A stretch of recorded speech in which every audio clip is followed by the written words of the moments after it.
ಶ್ರೀ ಗುರುಭ್ಯೋ ನಮಃ. ಮಹಾಭಾರತದ ಭಾಗವಾದ ಹರಿವಂಶದ ಭವಿಷ್ಯ ಪರ್ವದಲ್ಲಿ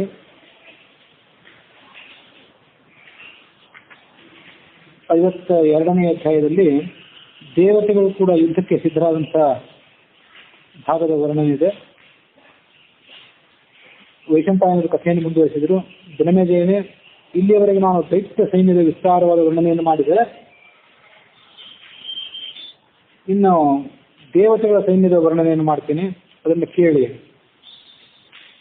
ದೇವತಾ ರಾಜನಾದಂಥ ಇಂದ್ರ ತನ್ನ ಎಲ್ಲ ದೇವತಾಗಣಗಳಿಗೆ ಯುದ್ಧಕ್ಕೆ ಸಿದ್ಧನಾಗಿರುವಂತೆ ಆದೇಶ ಮಾಡಿದ. ಆ ಸಂದರ್ಭದಲ್ಲಿ ಹೀಗೆ ಘೋಷಣೆ ಮಾಡಿದ: ಯೋಗ ಸಿದ್ಧಿಯನ್ನು ಪಡೆದಂತಹ 106 ಜನ ಯೋಗಿಗಳು, ಪಿತೃದೇವತೆಗಳು, ಇವರೆಲ್ಲರಿಗೂ ನನ್ನ ಆಜ್ಞೆ ಇದೆ.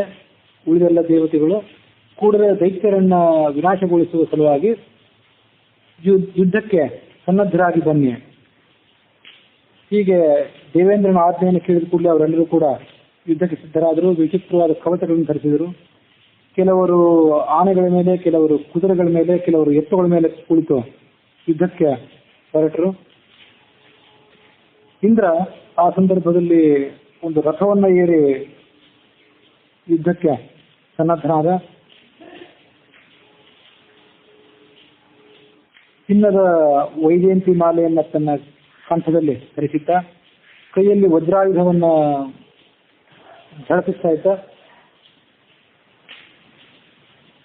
ಇಂದ್ರನನ್ನು ಅನುಸರಿಸಿ ಅನೇಕ ಜನ ಬ್ರಹ್ಮರ್ಷಿಗಳು, ಮಹರ್ಷಿಗಳೆಲ್ಲರೂ ಕೂಡ ಯುದ್ಧ ಭೂಮಿಗೆ ಹೊರಟರು. ಉತ್ತರ ದಿಕ್ಕಿನ ಅಧಿಪತಿಯಾದಂತಹ ಕುಬೇರ ತನ್ನ ಕೈಯಲ್ಲಿ ಗದೆಯನ್ನು ಹಿಡಿದು 1000 ಕುದುರೆಗಳನ್ನು ಹೂಡಿದಂತಹ ಒಂದು ರಥವನ್ನು ಏರಿ ಯುದ್ಧಕ್ಕೆ ತೆರಳಿದ. ಕುಬೇರನನ್ನ ಸುತ್ತುವರಿದು ಅವನ ಅನೇಕ ಜನ ಅನುಚರರು ಯುದ್ಧಕ್ಕೆ ಹೊರಟರು. ಆ ಬಳಿಕದ ಸರದಿ ಯಮನದ್ದು. ಯಮ ದಕ್ಷಿಣ ದಿಕ್ಕಿನ ಅಧಿಪತಿ. ಸೂರ್ಯನಿಗೆ ಸಮಾನವಾದಂತಹ ರಥದಲ್ಲಿ ಕುಳಿತು ಯುದ್ಧಕ್ಕೆ ಹೊರಟ. ಪಿತೃದೇವತೆಗಳೆಲ್ಲರೂ ಕೂಡ ಆ ಪಿತೃಗಳಿಗೆ ಅಧಿಪತಿಯಾದಂತಹ ಯಮನನ್ನ ಅನುಸರಿಸಿದರು. ಕೈಯಲ್ಲಿ ದಂಡ ಅನ್ನುವಂತಹ ಹೆಸರಿನ ಮಹಾಸ್ತ್ರವನ್ನ ಹಿಡಿದುಕೊಂಡಿದ್ದ.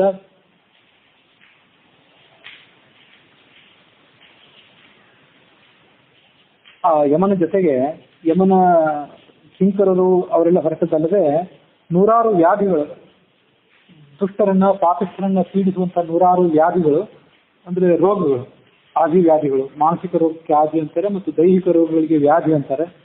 ಆ ಎಲ್ಲ ಆದಿ ವ್ಯಾಧಿಗಳಿಗೆ ಅಭಿಮಾನಿ ಶಕ್ತಿಗಳೇನಿವೆ ಅವೆಲ್ಲವೂ ಕೂಡ ಯಮನನ್ನು ಹಿಂಬಾಲಿಸಿದವು.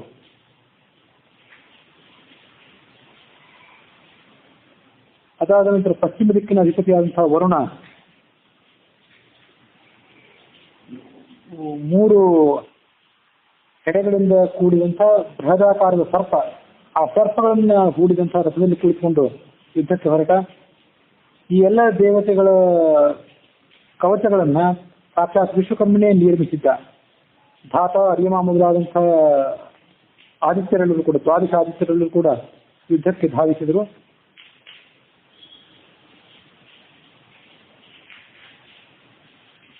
ಸಾಧ್ಯರು ಅನ್ನುವಂತಹ ದೇವತೆಗಳು, ವಿಶ್ವೇ ದೇವತೆಗಳು, ಅವರು ಇಂದ್ರನ ಹಿಂಬಾಲಕರಾಗಿ ಹೊರಟರು. ಅಲ್ಲಿಗೆ 52ನೇ ಅಧ್ಯಾಯ ಮುಕ್ತಾಯವಾಗಿದೆ.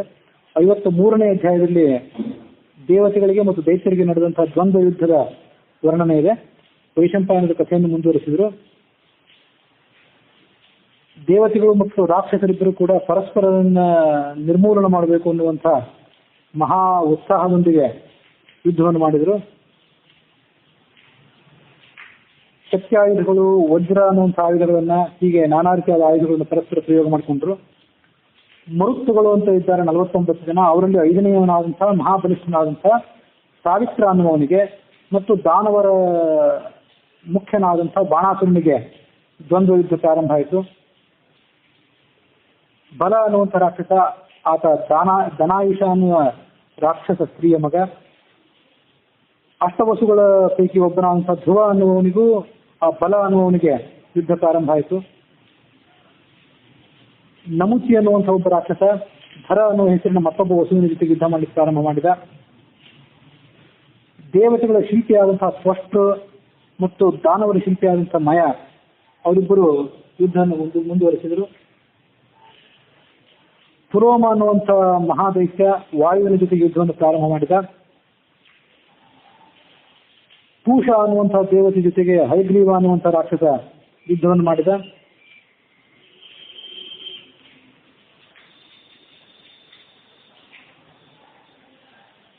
ಮಹಾ ಮಾಯಾವಿಯೋ ಮಹಾ ಅಸುರನೋ ಆದಂತಹ ಶಂಬರಾಸುರ ಭಗ ಅನ್ನುವಂತಹ ದೇವತೆಯ ಜೊತೆಗೆ ಯುದ್ಧವನ್ನು ಮುಂದುವರಿಸಿದ. ಶರಭ ಮತ್ತು ಶಲಭ ಅನ್ನುವಂಥವರು ದೈತ್ಯರಲ್ಲಿ ಮಹಾ ತೇಜಸ್ವಿಗಳಾದವರು. ಅವರಿಬ್ಬರು ಜೊತೆಗೂಡಿಕೊಂಡು ಸೋಮನ ಜೊತೆಗೆ ಯುದ್ಧವನ್ನು ಮುಂದುವರಿಸಿದ್ದು. ಬಲಿಚಕ್ರವರ್ತಿಯ ತಂದೆಯಾದಂತಹ ವಿರೋಚನ ಅನ್ನುವವನು ಪ್ರಹ್ಲಾದನ ಮಗ. ಅವನು ವಿಶ್ವಕ್ಸೇನ ಅನ್ನುವಂತಹ ಸಾಧ್ಯ ದೇವತೆಯ ಜೊತೆಗೆ ಯುದ್ಧವನ್ನು ಮುಂದುವರಿಸಿದ.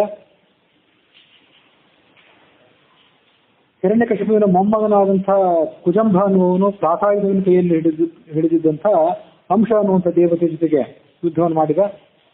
ಪ್ರಹ್ಲಾದ ಅನುಕ್ಷಾದ ಇತ್ಯಾದಿಗಳೇನಿದ್ರು ಅವರೆಲ್ಲರೂ ಕೂಡ ವಿವಿಧ ದೇವತೆಗಳ ಜೊತೆಗೆ ಯುದ್ಧವನ್ನು ಮುಂದುವರಿಸಿದರು. ಇಲ್ಲಿಗೆ 53ನೇ ಅಧ್ಯಾಯದಲ್ಲಿ ಮುಕ್ತಾಯವಾಗಿದೆ. 54ನೇ ಅಧ್ಯಾಯದಲ್ಲಿ ದೇವತೆಗಳ ಮತ್ತು ರಾಕ್ಷಸರ ನಡೆಯುವಂತಹ ಯುದ್ಧ ಏನಿದೆ ಅದನ್ನ ಯಜ್ಞಕ್ಕೆ ಹೋಲಿಸಿ, ಪವಿತ್ರವಾದಂತಹ ಯಜ್ಞಕ್ಕೆ ಹೋಲಿಸಿ ವರ್ಣನೆ ಮಾಡಿದಂಥ ಕಥೆ ಇದೆ. ಆ ಯುದ್ಧ ಅನ್ನುವಂಥ ಯಜ್ಞಕ್ಕೆ ದೈತ್ಯ ಶ್ರೇಷ್ಠನಾದಂತಹ ಪ್ರಹ್ಲಾದರಾಜನೇ ನೇತಾರ ಆಗಿದ್ದ. ಪ್ರಹ್ಲಾದನ ಮಗನಾದಂತಹ ವಿರೋಚನ ಅನ್ನುವವನು ಅಧ್ವರ್ಯವಾಗಿದ್ದ. ನಮುಚಿಯು ಆ ಯಜ್ಞದಲ್ಲಿ ಹೋತ್ರವಾಗಿದ್ದ. ವೃತ್ರಾಸುರ ಪ್ರಸ್ತೋತ ಆಗಿದ್ದ. ಆ ಯಜ್ಞಕ್ಕೆ ಎಲ್ಲ ದೈತ್ಯರೇ ಮಂತ್ರ ರೂಪದಲ್ಲಿದ್ರು. ಬಲಕ ಪುಲೋಮ ಅನ್ನುವಂತಹ ದೊಡ್ಡ ರಾಕ್ಷಸರು ಪ್ರಶಸ್ತ ಮತ್ತು ಸಮ ಎಂಬುದಾಗಿ ಶಾಸ್ತ್ರದಲ್ಲಿ ವರ್ಣಿತವಾಗಿವೆ. ಅಂತಹ ಯಜ್ಞದ ಭಾಗಗಳನ್ನ ಅದರ ಜವಾಬ್ದಾರಿಯನ್ನು ವಹಿಸಿಕೊಂಡ್ರು.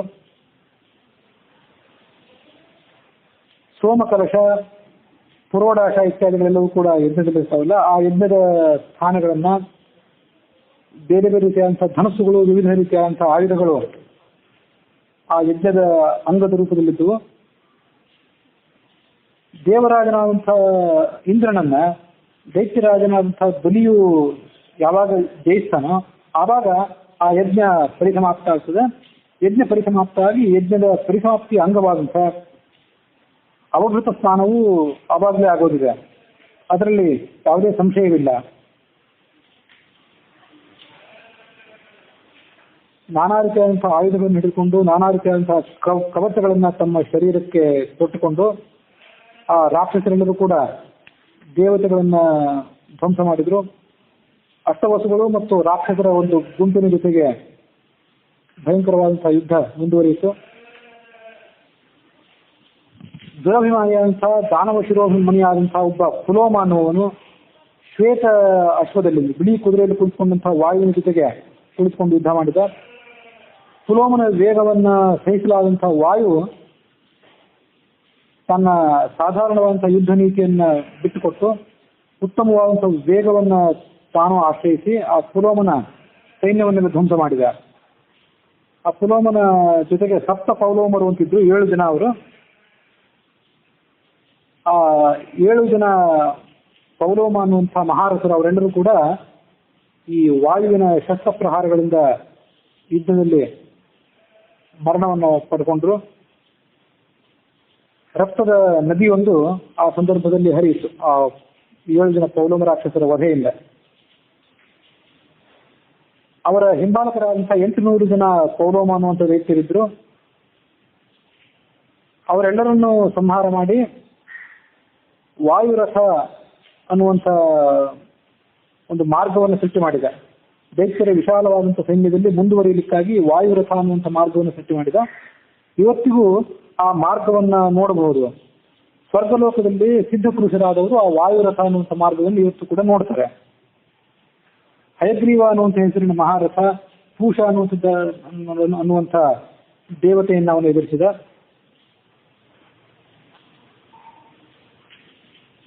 ಶಂಬರಾಸುರ ಅನ್ನುವ ಒಬ್ಬ ರಾಕ್ಷಸ ಅವನ ಧನಸ್ಸಿನ ಉದ್ದ 12 ಅರಪ್ನಿ. ಅರಪ್ನಿ ಅಂತ ಸಂಸ್ಕೃತ ಶಬ್ದ ಇದೆ. ಅರಪ್ನಿ ಅಂದ್ರೆ ಒಂದು ಗುದ್ದು ಮೊಳ ಹಿಂದೆ ಹೇಳುತ್ತೆ. 12 ಅಂಗುಲಗಳ ಅಳತೆ ಅಥವಾ 18 ಅಂಗುಲಗಳ ಅಳತೆ ಅಂತ ಈಗ ಅದನ್ನ ಪರಿಗಣನೆ ಮಾಡಬಹುದು. ಅಂತ ದೀರ್ಘವಾದಂತಹ ಧನಸ್ಸನ್ನ ಶಂಬರಾಸುರ ಅನ್ನೋನು ಕೈಯಲ್ಲಿ ಹಿಡಿದುಕೊಂಡು ಯುದ್ಧ ಮಾಡಿದ್ದ.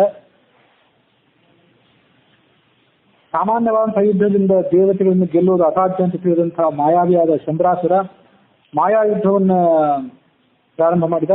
ಆಕಾಶದ ಯಾವ ಭಾಗದಲ್ಲಿ ಆ ಮಾಯಾವಿಯಾದಂತಹ ಶಂಬರ ಇದ್ದಾನೆ ಅಂತ ತಿಳಿಯದೆ ದೇವತೆಗಳನ್ನು ಕಂಗೆಟ್ಟರು. ಚಂದ್ರನು ಕೂಡ ತನ್ನ ಕೈಯಲ್ಲಿ ಶೈಶಿರಾಸ್ತ್ರ ಅಂದ್ರೆ ತಂಪಾದಂತಹ ಪರಿಣಾಮವನ್ನು ಬೀರುವಂತಹ ಒಂದು ಅಸ್ತ್ರವನ್ನು ಕೈಯಲ್ಲಿ ಹಿಡಿದು ದಾನವರೆಲ್ಲರನ್ನು ಧ್ವಂಸ ಮಾಡಿದ. ದಾನವರು ಕೂಡ ಬೃಹದಾಕಾರದ ಸಂಖ್ಯೆಯಲ್ಲಿ ಕೂಡಿಕೊಂಡು ಆ ಚಂದ್ರನ ಮೇಲೆ ದಂಡೆತ್ತಿ ಹೋದರು. 55ನೇ ಅಧ್ಯಾಯ ಅಲ್ಲಿಗೆ ಮುಕ್ತಾಯ ಆಗಿದೆ. 56ನೇ ಅಧ್ಯಾಯದಲ್ಲಿ ವಿರೋಚನ ಮತ್ತು ವಿಶ್ವಕ್ಸೇನ ಅನ್ನುವಂಥ ದೇವತೆಯ ನಡುವೆ ನಡೆದಂಥ ಯುದ್ಧದ ವರ್ಣನೆ ಇದೆ.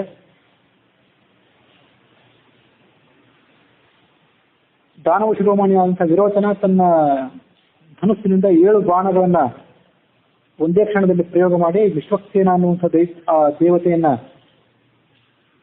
ಗಾಯಗೊಳಿಸಿದ. ಅನೇಕ ಹಿಂಬಾಲಕರನ್ನ ಆ ವಿಶ್ವಕ್ಸೇನ ಹಿಂಬಾಲಕರನ್ನು ಕೂಡ ಆತ ಧ್ವಂಸ ಮಾಡಿದ.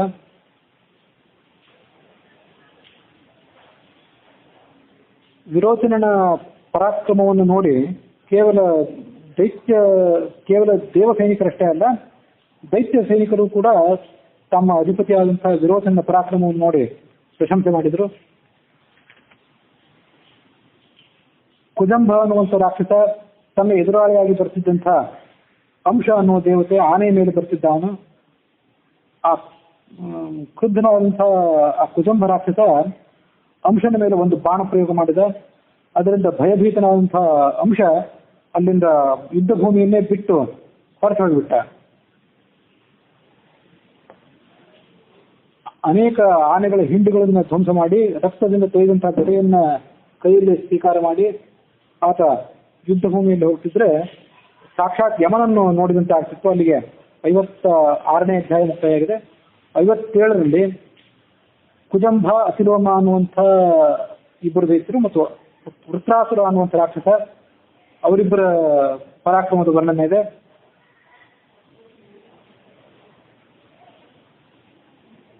ಆನೆಯ ಮೇಲೆ ಏರಿದಂಥ ಆ ಕುಜಂಭ ಮತ್ತು ಅಸಿಲೋಮರಿಬ್ಬರು ಕೈಯಲ್ಲಿ ಗುಂಡುಗೊಡಲಿ ಮೊದಲಾದಂತಹ ಆಯುಧಗಳನ್ನು ಹಿಡಿದುಕೊಂಡು ತಮ್ಮ ಪರಾಕ್ರಮವನ್ನು ಯುದ್ಧ ಭೂಮಿಯಲ್ಲಿ ತೋರಿಸಿದರು. ಯಕ್ಷ ರಾಕ್ಷಸರು ಕೈಯಲ್ಲಿ ಗದೆ ತೋಮರ ಮೊದಲಾದಂತಹ ವಿವಿಧ ಆಯುಧಗಳನ್ನು ಹಿಡಿದುಕೊಂಡು ಆ ಯುದ್ಧ ಭೂಮಿಯನ್ನ ಸುತ್ತುವರಿದು ಎಲ್ಲ ಕಡೆ ಸಂಚಾರ ಮಾಡಿ ದೈತ್ಯರ ಸೈನ್ಯವನ್ನು ಧ್ವಂಸ ಮಾಡಿದರು. ವೃತ್ರಾಸುರನಾದವನು ನಾಗತ್ಯನನ್ನ ಸೋಲಿಸಿದ. ನಾಗತ್ಯ ಅಂದ್ರೆ ಅಶ್ವಿನಿ ದೇವತೆಗಳ ನಡುವೆ ಒಬ್ಬ. ಅವನನ್ನ ಸೋಲಿಸಿ ವಿಜಯಲಕ್ಷ್ಮಿಯನ್ನ ಒಲಿಸಿದ ಅನ್ನುವಲ್ಲಿಗೆ 57ನೇ ಅಧ್ಯಾಯ ಮುಕ್ತಾಯ ಆಗಿದೆ. 58ರಲ್ಲಿ ದೇವಶ್ರೇಷ್ಠನಾದಂತಹ ರಣಾದ್ಯ ಅನ್ನುವನಿಗೂ ದೈತ್ಯಶ್ರೇಷ್ಠನಾದಂತಹ ಏಕಚಕ್ರ ಇವರಿಗೆ ನಡೆದಂತಹ ಯುದ್ಧದ ವರ್ಣನೆ. ಮೃಗವ್ಯಾಧ ಮತ್ತು ಬಲಾಸುರ, ಅಜೇಕಪಾತ್ ಮತ್ತು ರಾಹು ಇವರ ನಡುವೆ ನಡೆದಂತಹ ಯುದ್ಧದ ವರ್ಣನೆ ಇದೆ. ಏಕಚಕ್ರ ಅನ್ನುವಂಥ ದೈತ್ಯ ಪೂರ್ವಜನ ಅಂತ ಹಿರಣ್ಯಕಶಿಪು, ದಾನವರ ಪೂರ್ವಜನಾದಂತಹ ಹಿರಣ್ಯಕಶಿಪುವಿಗೆ ಸಮಾನನಾಗಿದ್ದ. ರಾಕ್ಷಸರೆಲ್ಲರೂ ಕೂಡ ಆತನ ಪರಾಕ್ರಮ ಮತ್ತು ಬಲಗಳನ್ನು ಮನಗಂಡು ಆತನಿಗೆ ಗೌರವವನ್ನು ಸಲ್ಲಿಸುತ್ತಿದ್ರು. ದೇವತೆಗಳ ಕಡೆಯ ಆನೆಗಳ ಸೈನ್ಯ, ಕುದುರೆಗಳ ಸೈನ್ಯವನ್ನೆಲ್ಲವನ್ನು ಆ ಏಕಚಕ್ರ ಅನ್ನೋವನ್ನು ನೋಡಿ 30 ಲಕ್ಷ ರಸಸೈನಿಕರನ್ನು ಧ್ವಂಸ ಮಾಡಿ ಹೊಗೆ ಇಲ್ಲದಂತಹ ಬೆಂಕಿಯಂತೆ ಪ್ರಜ್ವಲಿಸ್ತಾ ಆ ಯುದ್ಧ ಭೂಮಿಯಲ್ಲಿ ನಿಂತ್ಕೊಂಡಿದ್ದ. ಆತ ಧ್ವಂಸ ಮಾಡಿದ ದೇವತೆಗಳ ಅಶ್ವಸೈನ್ಯದಲ್ಲಿ ಕೆಲವು ಗಿಣಿಯಂತೆ ಹಸಿರು ಬಣ್ಣದವಾಗಿದ್ದವು, ಕೆಲವು ಧೂಮದ ವರ್ಣದವಾಗಿದ್ದವು, ಕೆಲವು ನವಿಲಿನ ವರ್ಣದವು, ಕೆಲವು ಪಾರಿವಾಳದ ವರ್ಣವು, ಮತ್ತೆ ಕೆಲವು ಹಂಸದಂತೆ ಬಿಳಿಯ ವರ್ಣದವು, ಕ್ರೌಂಚ ಪಕ್ಷಿಯ ವರ್ಣದವು, ಮತ್ತೆ ಕೆಲವು ಇಂಥ ನಾನಾ ರೀತಿಯಾದಂತಹ ಅಶ್ವಗಳಲ್ಲಿದ್ದವು. ಅವೆಲ್ಲವನ್ನ ಈ ದೈತ್ಯರಾಜನಾದಂತಹ ಏಕಚಕ್ರ ಅನ್ನುವನು ಧ್ವಂಸ ಮಾಡಿದ. ಆಗ ತಾನೇ ಉದಯಿಸಿದಂತಹ ಸೂರ್ಯನಿಗೆ ಸದೃಶನಾದಂತಹ ಬಲ ಅನ್ನುವ ರಾಕ್ಷಸ ಅವನು ಯುದ್ಧದಲ್ಲಿ ಮುಂದುವರೆದು ಎಲ್ಲ ರಾಕ್ಷಸರನ್ನು ಧ್ವಂಸ ಮಾಡಿದ. ಏಕಾದಶಿ ರುದ್ರರಲ್ಲಿ ಒಬ್ಬನಾದಂತಹ ಅಜೈಕಪಾತ್ ಅನ್ನುವಂಥ ಒಬ್ಬ ರುದ್ರ, ಆತ ದಾನವರ ಸೈನ್ಯದೊಂದಿಗೆ ಯುದ್ಧ ಮಾಡಿದ. ರಾಹು ಅನ್ನುವಂಥ ದಾನವ ಆ ರುದ್ರನನ್ನ ಎದುರಿಸಿದ. ಯುದ್ಧ ಹೆಚ್ಚು ತೀವ್ರವಾದಂತೆ ಈ ದಾನವರು ಮತ್ತು ದೇವತೆಗಳಲ್ಲಿ ತಾವು ಯಾರನ್ನು ಪ್ರಹಾರ ಮಾಡ್ತಿದ್ದೇವೆ, ತಮ್ಮ ಕಡೆಯವನ್ನೇ ಪ್ರಹಾರ ಮಾಡ್ತಿದ್ದೇವೋ ಅಥವಾ ಶತ್ರುಗಳ ಕಡೆಯಿಂದ ಪ್ರಹಾರ ಮಾಡ್ತಿದ್ದೇವೋ ಅನ್ನೋದೇ ತಿಳಿಯಲಿಕ್ಕೆ ಆಗ್ತಿದ್ದಿಲ್ಲ. ಎಲ್ಲರ ಸ್ವರೂಪಗಳು ಕೂಡ ವ್ಯತ್ಯಾಸ ಆಗಿದ್ದು ಹೋಗಿದ್ದವು, ರಕ್ತ ಮಾಂಸ ಇತ್ಯಾದಿಗಳಿಂದ ತೊಯ್ದು ಹೋಗಿದ್ದವು. ಅಲ್ಲಿಗೆ 58ನೇ ಅಧ್ಯಾಯ ಮುಕ್ತಾಯಾಗಿದೆ. 59ರಲ್ಲಿ ವೃಷಪರ್ವ ಅನ್ನುವಂಥ ರಾಕ್ಷಸ ಮತ್ತು ನಿಷ್ಕುಂಭ ಅನ್ನುವಂಥ ವಿಶ್ವೇ ದೇವತೆ ಮತ್ತು ಪ್ರಹ್ಲಾದ ದೈತ್ಯರಾಜ, ಅವನಿಗೂ ಕಾಲನಿಗೂ ನಡೆದಂತಹ ಘೋರ ಯುದ್ಧದ ವರ್ಣನೆ ಇದೆ.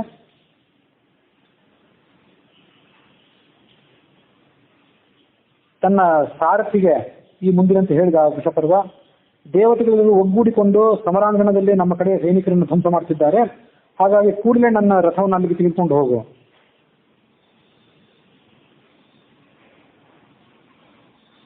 ಸಾರಥಿ ತನ್ನ ಅಧಿಪತಿಯಾದಂತಹ ವೃಷಪರ್ವನ ಆಜ್ಞೆಯನ್ನು ಸ್ವೀಕಾರ ಮಾಡಿ ರಥವನ್ನ ಅಲ್ಲಿಗೆ ತೆಗೆದುಕೊಂಡು ಹೋದ. ನಿಷ್ಕುಂಭನನ್ನ ಗಾಯಗೊಳಿಸಿದ. ನಿಷ್ಕುಂಭ ಅನ್ನುವಂಥ ವಿಶ್ವೇ ದೇವತೆಗಳಲ್ಲಿ ಒಬ್ಬ, ಅವನನ್ನ ಈ ವೃಷಪರ್ವ ಅನ್ನುವಂಥ ರಾಕ್ಷಸ ಗಾಯಗೊಳಿಸಿದ. ಹಿರಣ್ಯಕಶಿಪುವಿನ ಮಗನಾದಂತಹ ಪ್ರಹ್ಲಾದ ಕಾಲನ ಜೊತೆಗೆ ಯುದ್ಧಕ್ಕೆ ಸಿದ್ಧನಾದ. ಶುಕ್ರಾಚಾರ್ಯರ ನಿರ್ದೇಶನದಂತೆ ಯಜ್ಞೇಶ್ವರನಾದಂತಹ ಅಗ್ನಿಯನ್ನ ಪೂರ್ಣಾಹುತಿಯೊಂದಿಗೆ ತೃಪ್ತಿಗೊಳಿಸಿ ಬ್ರಹ್ಮಜ್ಞಾನಿಗಳಾದವರಿಗೆ ಸಕಲ ರೀತಿಯಾದಂತಹ ದಾನ ದಕ್ಷಿಣೆಗಳನ್ನು ಕೊಟ್ಟು ತನ್ನ ಬಲವನ್ನ ಇಮ್ಮಡಿ ಮಾಡಿಕೊಂಡಿದ್ದ ಪ್ರಹ್ಲಾದ. ಅವನು ಯುದ್ಧದಲ್ಲಿ ತನ್ನ ಪರಾಕ್ರಮವನ್ನು ತೋರಿಸಿದ. ಪ್ರಹ್ಲಾದ ಈ ಮುಂದಿನ ಮಾತನ್ನು ಹೇಳಿದ ತನ್ನ ಕಡೆಯವರಿಗೆ ಮತ್ತು ದೇವತೆಗಳ ಕಡೆಯವರಿಗೆ, ನಾನು ಇವತ್ತು ನನ್ನ ತೋಳುಗಳ ಪರಾಕ್ರಮ ಅನ್ನೋದಷ್ಟನ್ನು ತೋರಿಸ್ತೇನೆ, ನನ್ನ ಬಾಣಗಳಿಂದ ಅಸುನೀಗುವಂತಹ ದೇವತೆಗಳನ್ನು ಈಗ ನೀವೆಲ್ಲರೂ ನೋಡ್ತೀರಿ ಅಂತ ಹೇಳಿದ. ಶತ್ರುಗಳನ್ನ ಸಂಹಾರ ಮಾಡುವುದರಿಂದಲೇ ನನಗೆ ನೆಮ್ಮದಿ ಸಿಗುವುದು, ಅದನ್ನು ಹೊರತು ಬೇರೆ ಯಾವ ಕಾರಣದಿಂದಲೂ ನಮಗೆ ನೆಮ್ಮದಿ ಸಿಗೋದಿಲ್ಲ ಅಂತ ಹೇಳಿ ಸಮಸ್ತ ಅಸ್ತ್ರಗಳನ್ನು ತಿಳಿದಿದ್ದಂತಹ ಆ ಪ್ರಹ್ಲಾದ ಕಾಲ ಮೊದಲಾದಂತಹ ದೇವತೆಗಳ ಜೊತೆಗೆ ಸೇರಿ ಯುದ್ಧವನ್ನ ಮುಂದುವರೆಸಿದ. ಒಬ್ಬರು ಮತ್ತೊಬ್ಬರ ಹಲ್ಲುಗಳನ್ನು ಮುರಿದುಕೊಂಡಿದ್ರು, ಕಣ್ಣುಗಳನ್ನು ಕಿತ್ತಿ ಹಾಕಿದ್ರು. ಹೀಗೆ ದೇವತೆಗಳು ಮತ್ತು ದಾನವ ಸೈನಿಕರೆಲ್ಲರೂ ಕೂಡ ಕೆಲವರು ರಕ್ತವನ್ನ ವಮನ ಮಾಡ್ತಿದ್ರು ಮತ್ತು ಕೆಲವರು ಮಾಂಸವನ್ನು ತಮ್ಮ ಶರೀರದಿಂದ ಸೋಸಿದ್ರು. ಆಕಾಶದಲ್ಲಿ ಕಾಮಿನ ಬಿಲ್ಲು ಎಷ್ಟು ಚಂಚಲವಾಗಿರ್ತದೋ ಹಾಗೆ ದೇವತೆಗಳ ಮುಖ್ಯನಾದಂತಹ ಕಾಲಪುರುಷ ಮತ್ತು ದೈತ್ಯೇಶ್ವರನಾದಂತಹ ಪ್ರಹ್ಲಾದ ಅವರಿಬ್ಬರು ತಮ್ಮ ಧನುಸ್ಸುಗಳನ್ನ ಆ ಯುದ್ಧ ಭೂಮಿಯಲ್ಲಿ ಝಳಪಿಸ್ತಾ ಇದ್ದು ಅನ್ನೋಲ್ಲಿಗೆ 51ನೇ ಅಧ್ಯಾಯ ಮುಕ್ತಾಯಾಗಿದೆ. 60ನೇ ಅಧ್ಯಾಯದಲ್ಲಿ ಕುಬೇರ ಮತ್ತು ಪ್ರಹ್ಲಾದನ ಒಬ್ಬ ಸಹೋದರನಾದಂತಹ ಅನುಹ್ಲಾದ ಅವರಿಬ್ಬರ ನಡುವೆ ನಡೆದಂತಹ ಯುದ್ಧದ ವರ್ಣನೆ ಇದೆ. ಪ್ರಹ್ಲಾದನ ತಮ್ಮನಾದಂತಹ ಅನುಹ್ಲಾದ ದೇವತೆಗಳ ಕಡೆಯ ಯಕ್ಷರ ಸೈನ್ಯ ಮತ್ತು ಕುಬೇರನ ಅನುಸರರಾದಂತಹ ಯಕ್ಷರ ಸೈನ್ಯ ಅದನ್ನ ಧ್ವಂಸಗೊಳಿಸ್ತಾ ಯುದ್ಧವನ್ನ ಮುಂದುವರಿಸಿದ. ಮಹಾಧನುರ್ಧರನಾದಂತಹ ಆ ಅನುಹ್ಲಾದ ವಿತ್ತೇಶನಾದಂತಹ ಧನಾಧಿಪನಾದಂತಹ ಕುಬೇರನ ಮೇಲೆ ನಾನಾ ರೀತಿಯಾದಂತಹ ಶಸ್ತ್ರಾಸ್ತ್ರಗಳನ್ನ ಪ್ರಯೋಗ ಮಾಡಿದ. ಧನಾಧ್ಯಕ್ಷನಾದಂತಹ ಕುಬೇರನು ಕೂಡ ಕೋಪಗೊಂಡು ಮುಳ್ಳಿನಿಂದ ಕೂಡಿದಂತಹ ಒಂದು ಗದೆಯನ್ನ ಕೈಯಲ್ಲಿ ತೆಗೆದುಕೊಂಡು ಅದನ್ನ ಈ ಅನುಹ್ಲಾದನ ಮೇಲೆ ಪ್ರಯೋಗ ಮಾಡಿದ. ಆ ಅನುಹ್ಲಾದ ಆ ಗದೆಯ ಪ್ರಹಾರವನ್ನ ಲೆಕ್ಕಕ್ಕೆ ತೆಗೆದುಕೊಳ್ಳದೆ ತಾನು ಎತ್ತಿ ಹಿಡಿದಂತಹ ಪರ್ವತದ ಶಿಖರವನ್ನ ಆ ಕುಬೇರನ ಮೇಲೆ ಪ್ರಯೋಗ ಮಾಡಿದ. ಆ ಪರ್ವತ ಶಿಖರ ಕುಬೇರನ ಮೈ ಮೇಲೆ ಬಿದ್ದ ಕೂಡಲೇ ಕುಬೇರನ ಅಂಗಾಂಗಗಳೆಲ್ಲವೂ ಜರ್ಜರಿತ ಆಗಿ ಆತ ಭೂಮಿಯ ಮೇಲೆ ಬಿದ್ದು ಬಿಟ್ಟ. ಕುಬೇರ ಭೂಮಿಯ ಮೇಲೆ ಬಿದ್ದು ಸಂಕಟ ಪಡುವುದನ್ನು ನೋಡಿ ಯಕ್ಷ ರಾಕ್ಷಸ ಸೈನಿಕರೆಲ್ಲರೂ ಕೂಡ, ರಾಕ್ಷಸರು ಅಂದ್ರೆ ಕುಬೇರನ ಅನುಸರರಾದ ರಾಕ್ಷಸರು ಬೇರೆ, ಅವರು ತಮ್ಮ ಅಧಿಪತಿಯಾದಂತಹ ಕುಬೇರನನ್ನ ರಕ್ಷಿಸಿಕೊಳ್ಳುವುದಕ್ಕಾಗಿ ಅವನ ಸುತ್ತು ಬಂದರು. ಈ ಕುಬೇರ ಆ ತಾತ್ಕಾಲಿಕವಾಗಿ ಸೋತಿದ್ರು ಕೂಡ ಆತ ಅಬದ್ಧನಾಗಿದ್ದಾನೆ ಮತ್ತು ಅವನಿಗೆ ಅವನ ಪಕ್ಷೀಯರಾದಂತಹ ರಾಕ್ಷಸ ಯಕ್ಷರ ರಕ್ಷಣೆ ಇದೆ ಅನ್ನೋದನ್ನು ತಿಳ್ಕೊಂಡು ನೋಡಿ ದಾನವರೆಲ್ಲರೂ ಯುದ್ಧದಿಂದ ಓಡಿ ಹೋದರು. ಆಗ ಅನುಸ್ಲಾಗ ಅವರೆಲ್ಲರಿಗೂ ಯುದ್ಧೋತ್ಸಾಹವನ್ನು ತುಂಬೋದಕ್ಕಾಗಿ ತಡೆ ಹಿಡಿದು ನಿಲ್ಲಿಸಿ ನಾನು ಯುದ್ಧವನ್ನು ಮುಂದುವರಿಸ್ತೇನೆ, ನನ್ನ ಜೊತೆಗೆ ನೀವು ಬಂದು ನನ್ನ ಪರಾಕ್ರಮವನ್ನು ನೋಡಿ ಅಂತ ಹೀಗೆ ಹೇಳಿ ತನ್ನ ಪರಾಕ್ರಮವನ್ನು ತೋರಿಸಿದ. ಅನುಸ್ಲಾದನ ಪರಾಕ್ರಮವನ್ನು ನೋಡಿ ಭಯದಿಂದ ನಡುಗಿದಂತಹ ಕುಬೇರ ಶಚೀಪತಿಯಾದಂತಹ ಇಂದ್ರ ಇದ್ದಲ್ಲಿ ಓಡಿ ಹೋದ ಅನ್ನುವಲ್ಲಿಗೆ 60ನೇ ಅಧ್ಯಾಯ ಆಗಿದೆ. 61ನೇ ಅಧ್ಯಾಯದಲ್ಲಿ ದೇವತಾ ಪಕ್ಷಿ ಎನ್ನುವಂತಹ ವರುಣ ಮತ್ತು ದಾನವರಾದಂತಹ ವಿಪ್ರಚಿತ್ತೆ ಇವರಿಬ್ಬರ ನಡುವೆ ನಡೆದಂತಹ ವರ್ಣನೆ ಇದೆ. ವಿಪ್ರಚಿತ್ತಿಯು ತನ್ನ ಕೈಯಲ್ಲಿ ಸೂರ್ಯನಂತೆ ತೊಳಗುವಂತಹ ಪರಿಭಾವಿದವನ್ನ ಕೈಯಲ್ಲಿ ಹಿಡಿದುಕೊಂಡು ವರುಣನ ಸೈನ್ಯದ ಮೇಲೆ ಪ್ರಯೋಗ ಮಾಡಿದ.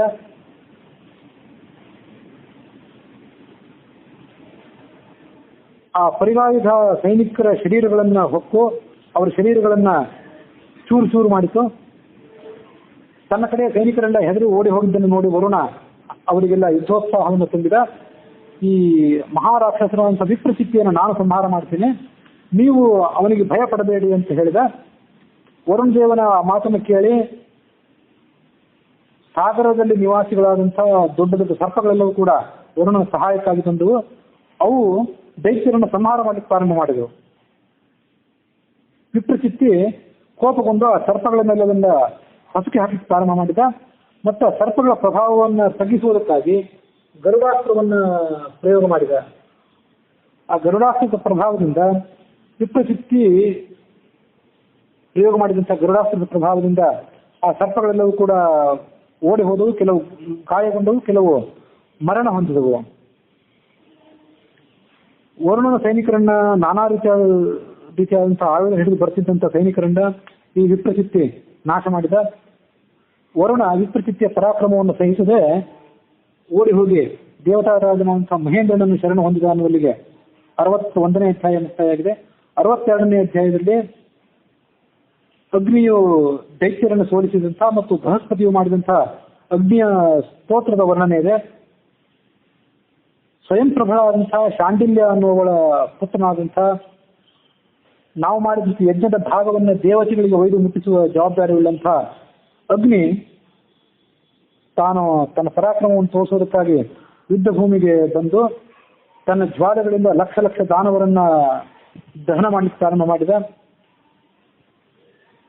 ವಾಯುವು ಕೂಡ ಆ ಅಗ್ನಿದೇವತೆಗೆ ಮತ್ತಷ್ಟು ಪ್ರೋತ್ಸಾಹ ಕೊಡುವುದಕ್ಕಾಗಿ ತನ್ನ ಸಹಾಯವನ್ನು ಕೊಟ್ಟ.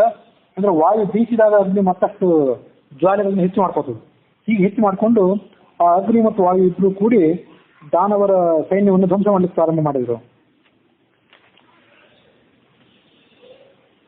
ಭಯಗ್ರಸ್ತರಾದ ಸಮಸ್ತ ದಾನವರು ಕೂಡ ಆ ಅಗ್ನಿಯ ಪ್ರಳಯಾವತಾರವನ್ನು ನೋಡಿ ಸ್ವಯಂ ನಾರಾಯಣನೇ ಪ್ರಳಯ ಕಾಲವನ್ನು ಸೃಷ್ಟಿ ಮಾಡಿದ್ದಾನೆ ಅಂತ ತಿಳಿದುಕೊಂಡು ಭಯಪಟ್ಟರು. ಅಗ್ನಿದೇವನ ಅಟ್ಟಹಾಸವನ್ನು ನೋಡಿ ಸಹಿಸಲಾದಂತಹ ಮಯ ಅನ್ನುವ ರಾಕ್ಷಸ ಮತ್ತು ಶಂಬರಾಸರಿಬ್ಬರು ಸೇರಿ ಅಗ್ನಿಯ ಪ್ರಭಾವವನ್ನು ತಗ್ಗಿಸಲಿಕ್ಕಾಗಿ ನೀರನ್ನು ಸುರಿಸುವಂತಹ ಪರ್ಜನ್ಯ ಮತ್ತು ವಾರುಣಿ ಎನ್ನುವಂತಹ 2 ಮಾಯೆಗಳನ್ನು ಸೃಷ್ಟಿ ಮಾಡಿದರು. ಆ ಮಾಯೆಗಳ ಪರಿಣಾಮವಾಗಿ ದೊಡ್ಡ ದೊಡ್ಡ ಪರ್ವತದ ಗಾತ್ರದ ಜಲಧಾರೆ ಎಲ್ಲ ಕಡೆ ಸುರಿಲಿಕ್ಕೆ ಪ್ರಾರಂಭ ಆಯಿತು. ಅಗ್ನಿಯ ಪ್ರಭಾವವೆಲ್ಲ ಶಾಂತವಾಯಿತು. ಆಗ ದೇವತೆಗೂ ಗುರುವಾದಂತಹ ಬೃಹಸ್ಪತಿ ಅಗ್ನಿದೇವತೆಯನ್ನು ಸಂಬೋಧನೆ ಮಾಡಿ ಈ ಮುಂದಿನ ಮಾತನ್ನು ಹೇಳಿದ. ಅಗ್ನಿದೇವನೇ, ಸುವರ್ಣವು ನಿನ್ನ ತೇಜಸ್ಸಾಗಿದೆ. ನೀನು ಸುಂದರವಾದಂತಹ ಮುಖವನ್ನು ಹೊಂದಿದ್ದಿ. ಜ್ವಲನ ಅನ್ನುವ ಹೆಸರಿನಿಂದ ನೀನು ವಿಖ್ಯಾತನಾಗಿದ್ದಿ. ಸಮಸ್ತವನ್ನು ಕೂಡ ಭೋಜನ ಮಾಡುವಂತ ಶಕ್ತಿ ಉಳ್ಳವನು ನೀನಾಗಿದ್ದಿ. 7 ನಾಲಿಗೆಗಳುಳ್ಳಂತಹ ಅಂದ್ರೆ 7 ಜ್ವಾಲೆಗಳುಳ್ಳಂತಹ ಮುಖವನ್ನು ನೀನು ಹೊಂದಿದ್ದಿ. ವಾಯುವಿನ ನಿನಗೆ ಆತ್ಮಸ್ವರೂಪನಾಗಿದ್ದಾನೆ. ಸಮಸ್ತ ವೃಕ್ಷ ವನಸ್ಪತಿಗಳು ಕೂಡ ನಿನ್ನ ಶರೀರವಾಗಿವೆ. ಎಲ್ಲವೂ ಕೂಡ ನೀನೇ ಆಗಿದ್ದೆ. ನೀನೊಬ್ಬನೇ ದೇವತೆಗಳ ಕಡೆಗೆ ಕವ್ಯವನ್ನ ಯಜ್ಞದ ಸಂದರ್ಭದಲ್ಲಿ ಬಂದಂತಹ ಕವ್ಯವನ್ನ ಒಯ್ಯುವಂತವನಾಗಿದ್ದಿ. ಸಮಸ್ತ ಪ್ರಾಣಿಗಳ ದಶದಲ್ಲಿ ಇಟ್ಕೊಂಡು ನೀನು ಅನ್ನವನ್ನ ಭೋಜನ ಮಾಡ್ತೀವಿ. ನಿನ್ನೊಬ್ಬನನ್ನು ಬಿಟ್ರೆ ಜನರನ್ನು ಧ್ವಂಸ ಮಾಡುವಂಥ ಶಕ್ತಿ ಉಳ್ಳಂಥವನು ಬೇರೆ ಯಾರೂ ಕೂಡ ಇಲ್ಲ. ತ್ರಾಯಸ್ವ ಸಮರೇ ದೇವಾನ್ ದೈತ್ಯೇಭ್ಯ ಸುರಸತ್ತಮ ಪಿಂಗಾಕ್ಷ ಲೋಹಿತ ಗ್ರೀವ ಕೃಷ್ಣವರ್ತ್ಮನ್ ಹುತಾಶನ. ಸುರಶ್ರೇಷ್ಠನೇ, ಕೃಷ್ಣವರ್ತ್ಮನೇ, ಲೋಹಿತ ಗ್ರೀವನೇ, ಹುತಾಶನೇ, ನೀನು ಸಮರಾಂಗಣದಲ್ಲಿ ದೈತ್ಯರಿಂದ ದೇವತೆಗಳನ್ನು ರಕ್ಷಿಸುವಲ್ಲಿಗೆ 62ನೇ ಅಧ್ಯಾಯ ಮುಕ್ತಾಯವಾಗಿದೆ.